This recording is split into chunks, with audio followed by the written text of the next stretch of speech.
ვაჟაბშაველა შulis ნუკრის ნაამბობი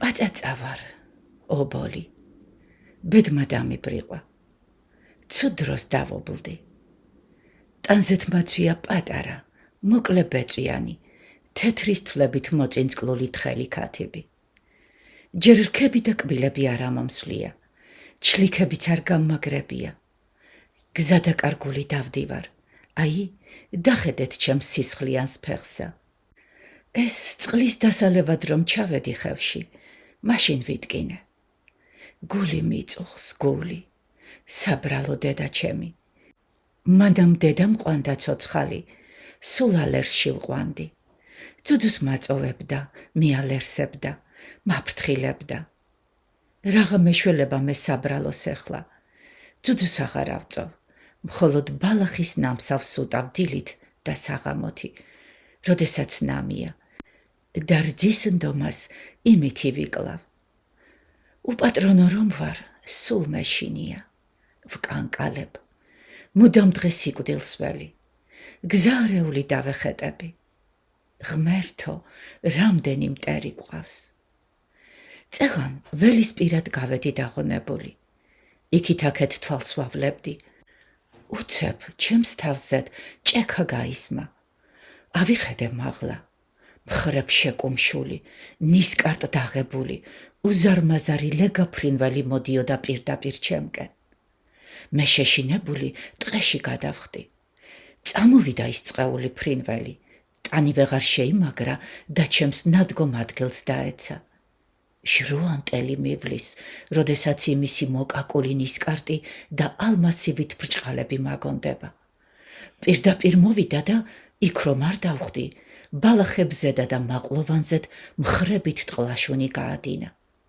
მიავლ-მოავლო საზარელი ყვითელი თვალები ეწყინა ჩემი გაქცევა აიწია ძლივს განთავისუფლდა კინაღა მაყვლებში ჩაება მე ერთ სხეს ვეფარე და იქიდან გულის ფანცქალით ცალის თვალით გავყურებდი გენაცვალე ტყეო შენ ბევრს მშველი თორე მაქამდის ჩემის ქათიბის ბეწვიც არ იქნებოდა გული მეუბნება მტრის მსხვერპლად გავხდები ჯერ მე გამოუცდელი ვარ მხოლოდ ერთი კვირა ვიყავი დედასთან ის მასწავლიდა ვინ იყო ჩემი მტერი და ვინ მოკეთე ეხლა ვინ გამასწავლის სულ შამბნარში ვწვევი ვიმალები მომლისა და კოღოებისაგან მოსვენება აღარ ამაქვს დედასთან კარგად ვცხოვრობდი თავისუფლად ვსუნთქავდი მე და დედა ჩემი აგერ ტყიანი სერი რომ წამოწოლილა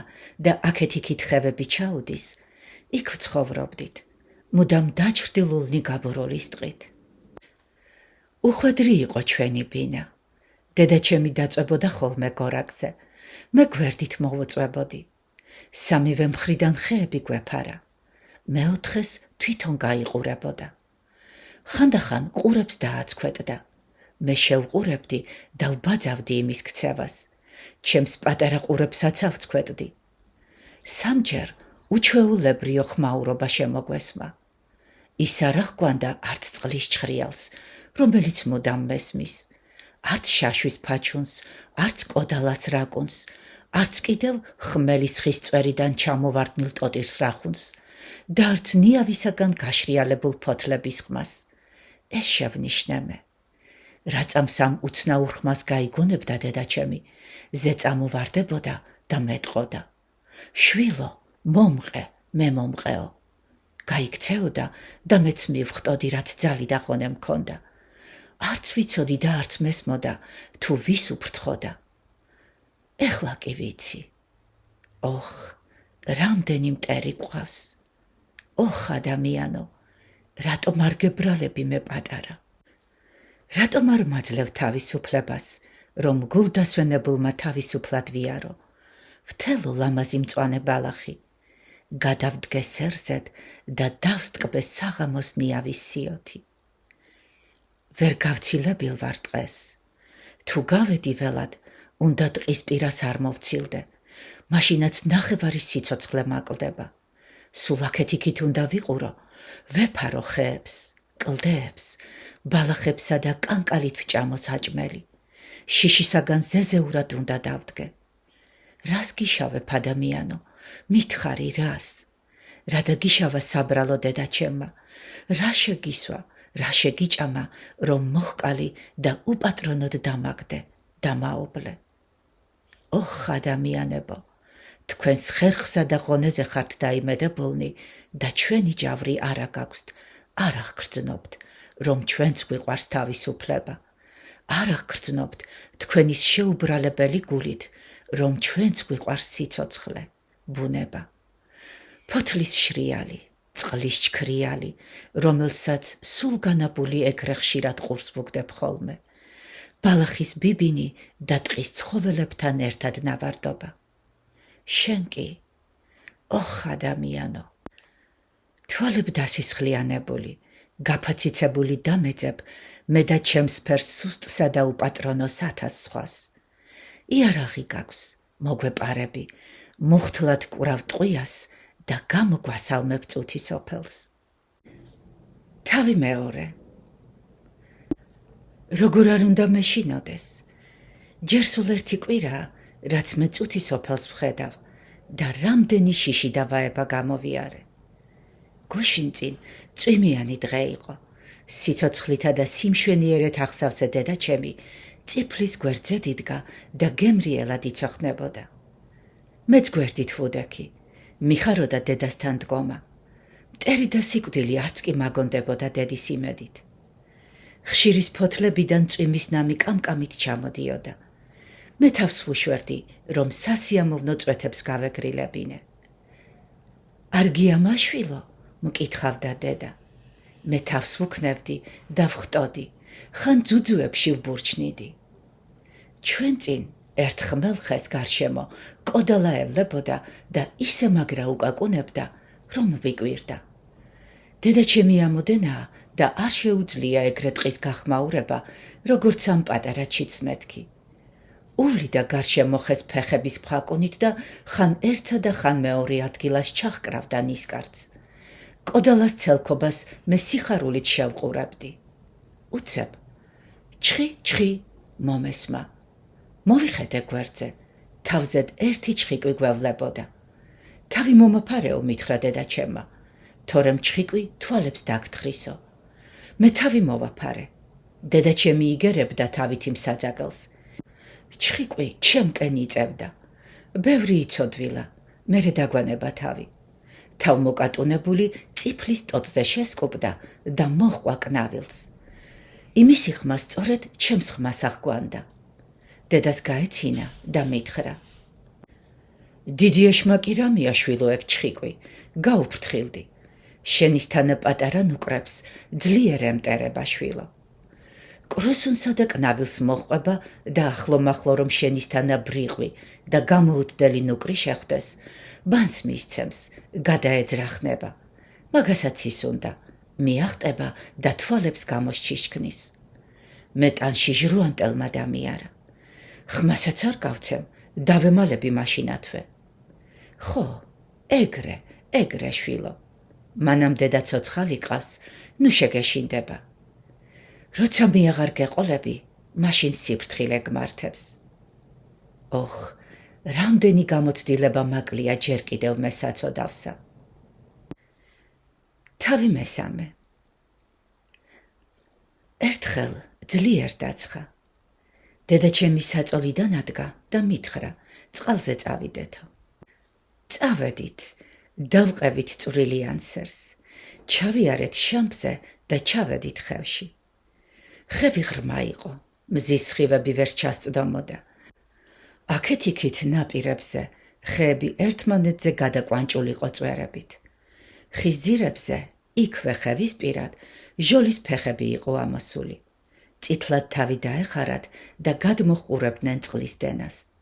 ცივი, ანკარა ხევი მოჩუხჩუხებდა გალიპულ ქვებზე. ერთის კლდიდან მეორეზე გადადიოდა და გუბდებოდა.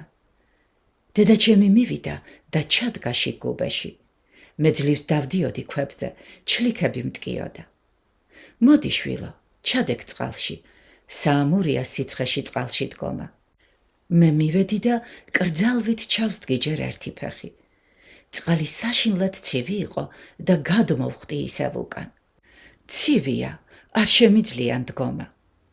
არაფერი გიშავს, უნდა ეხლავე შეეჩვიო შვილო.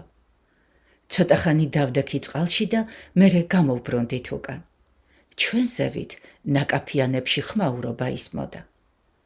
ეგ საშიში ხალხი არ არის, მითხრა დედამ. ერთი დედაკაცი და პატარა ბალხია. ჩვენი მტერი ეგრე არ აღყვირის. ჩვენ მაინც სიფრთხილე გვმართებს. ესე წვრილიანზე ავიაროთ, ველისპირად ნუ გამოვჩნდებით, ნუ დავენახვებით. დედა ჩემი წინ წავიდა. მე გულმა არ მომითმინა და გავხედე. ტანი დავმალე, მხოლოდ თავი გამოვაჩინე. ამ დროს ქვეიდან ხმა მომესმა. ვაი, დედილო, მგელი, დედილოჯან, მგელი. ნუ გეშინია შვილო, გენაცვალე. აბა სად არის დამანახვეო? ჰკითხავდა დედა. აგერ ყურები არ გადმოუცქვეტია ადამიანო ტყიდან. თვალცრემლიანი უჩვენებდა ბავშვი თითით ჩემზე. უი, შენ კი გენაცვალოს დედა. მგელი კი არ არის შვილო, შulis ნუკრია. ქა, რა ლამაზია. დავიჭიროთ შენი ჭირიმეო, ეუბნეობდა პატარა დედას და თან მოუთმენლად ემზადებოდა ჩემკენ გამოსაქცევად. არა გენაცვალოს დედა, ცოდოა შვილო, როგორ იქნება? განამაგას არ აღყავს დედა, ხომ უნდა იტიროს იმან თავის შვილზედ. მე სულ განაბული ყურს ვუგდებდი და მიამა, რომ გავიგონე ერთადერთი სიტყვა ჩვენის შებრალებისა. მე კიდევ მინდოდა ყური მეგდო, მაგრამ დედა ჩემი დაბრუნებულიყო. მოირბინა და მითხრა. ჰაი შებრიყო, გჯერა რასაც ეგენი ამბობენ. რას უყურებ იქა? წავიდეთ ჩქარა, მომყე.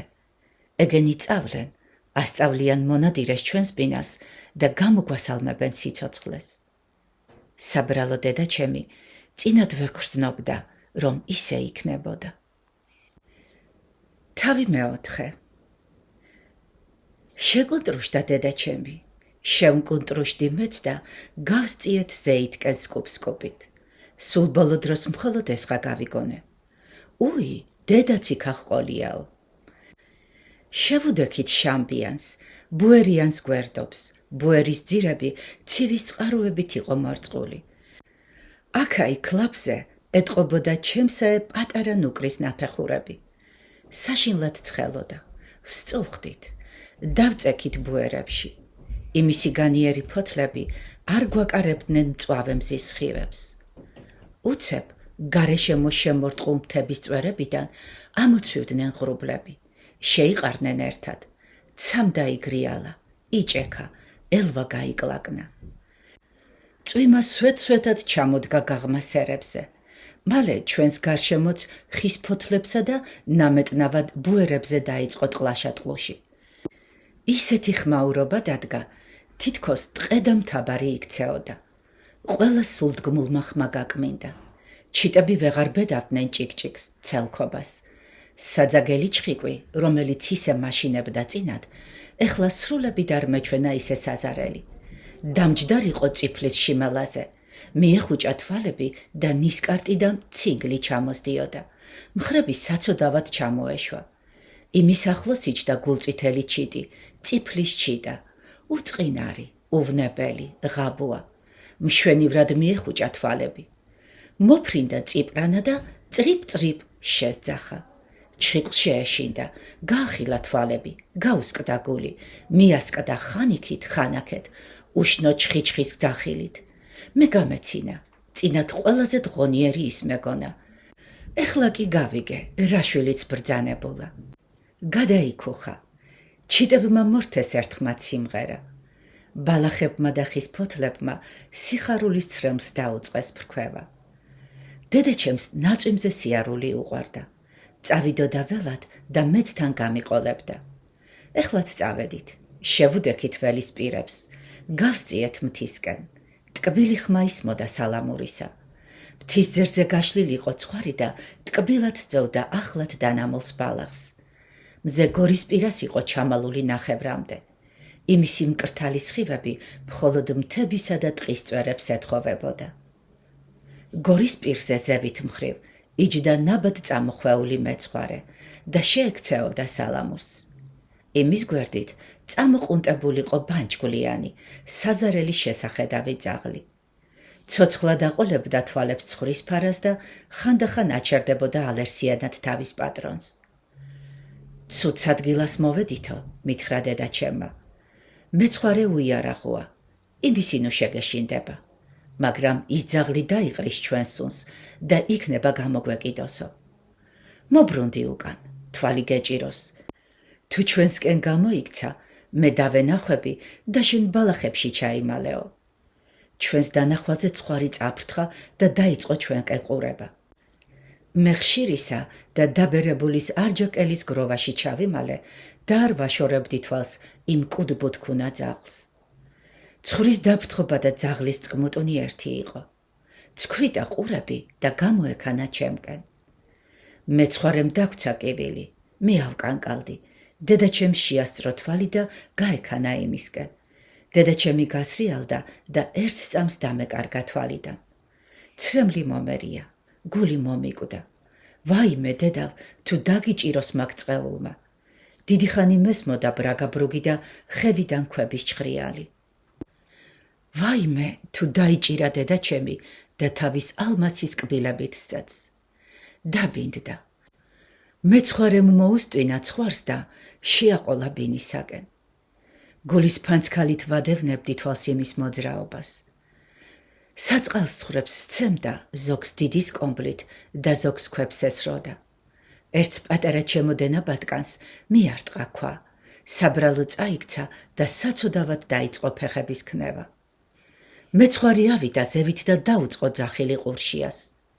ცოტა ხანს შემდეგ ცის ტატანზე დავინახე, რომ იმისი ყურშია წითელენა გადმოგდებული ედგა პატრონს გვერდით. მე მეშინოდა, ვინ იცის, ჩემი დედის სისხლით აქვს მეთქი გამორული ლაშპირი. დაბნელდა, დაუკუნეთდა. ხმაურობა აღარ საიდან ისმოდა. რა იქნა დედაჩემი? იქნება ვეღარ მიპოვოს, თუ ცოცხალია. ცოტა ხანს შემდეგ ხავილი შემომესმა. დედიჩემის ხმას აღგვანდა. მეც გავეხმაურე. საბრალო აფორთქებული მოიჭრა ჩემთან. აქ ახარ შვილო, ნუ გეშინიან, შენი დედა ცოცხალია. ძაღლი და მგელი ვერაფერს დააკლებენ. ცოცხალი ხარო? კითხავდა. ცოცხალი ვარ, ვუპასუხე მე. მიალერსა დედამ.